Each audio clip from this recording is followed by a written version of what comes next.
Imagine you're about to sell your house. The buyer is ready, the inspection is underway, and then one note stops everything. The finished basement has electrical work with no permit on record. That is when a lot of homeowners learn that permits aren't paperwork for the city. They're paperwork that protects you. Most permit problems don't show up during the renovation. They show up later when money, liability, or a home sale is on the line. At the simplest level, a permit is permission to do certain kinds of work before walls get closed up and problems get hidden. It tells the city what is changing, gives plans a chance to be reviewed, and creates a record that inspections happened. That matters because future buyers, insurers, and contractors can look back and see whether major work was done openly and safely, or whether someone just hoped nobody would ask. A useful shortcut. If the job changes how the house stands, carries power, moves water, handles air, or protects the structure from weather, expect permit territory. If the job is mostly cosmetic, like paint, flooring, cabinet replacement, or simple finish work, it usually stays outside that system. The mistake is thinking expensive work always needs a permit and cheap work never does. The trigger is the kind of work, not the invoice total. The jobs that trip people up are the ones that sound routine. Replacing a water heater, enlarging a window opening, adding a deck, moving plumbing lines, or upgrading an electrical panel can all cross into permit-required work because they affect safety, structure, or system capacity. This is where homeowners get in trouble by asking, is this a big project? When the better question is, does this change a regulated system? If the answer might be yes, check before work starts. The process is less mysterious than people expect.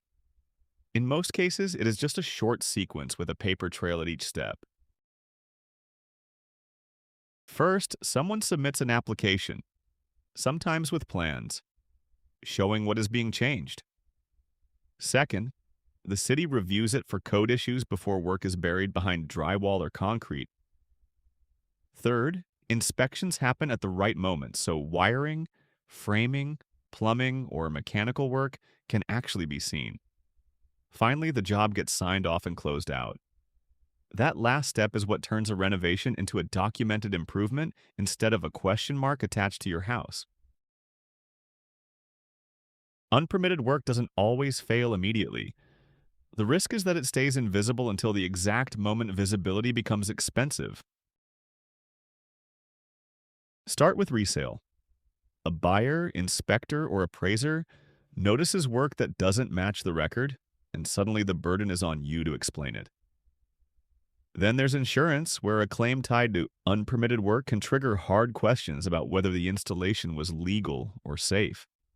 If someone gets hurt, liability gets uglier. In some cases, the fix isn't a fee and a shrug. It means opening walls, redoing work, or removing it entirely so it can be inspected properly.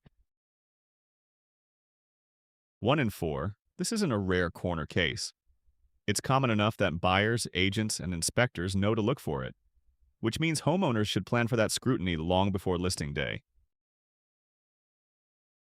The best time to think about permits is before you inherit someone else's shortcut, or create your own. If you're buying, compare the listing to what's actually in the house, and ask whether additions, converted spaces, decks, or major system updates were permitted. If you're renovating, ask the contractor directly who is pulling the permit, what inspections are expected, and when you'll get the final sign-off. Then keep copies. Permit records aren't just bureaucracy, they're one of the cleanest signals that work was done by someone willing to stand behind it. The point of a permit isn't to slow you down. Is to make sure the work can survive inspection, insurance questions, and the next sale without turning into a hidden problem. When you treat permits as protection instead of annoyance, you make better renovation decisions, ask better questions up front, and leave fewer surprises behind.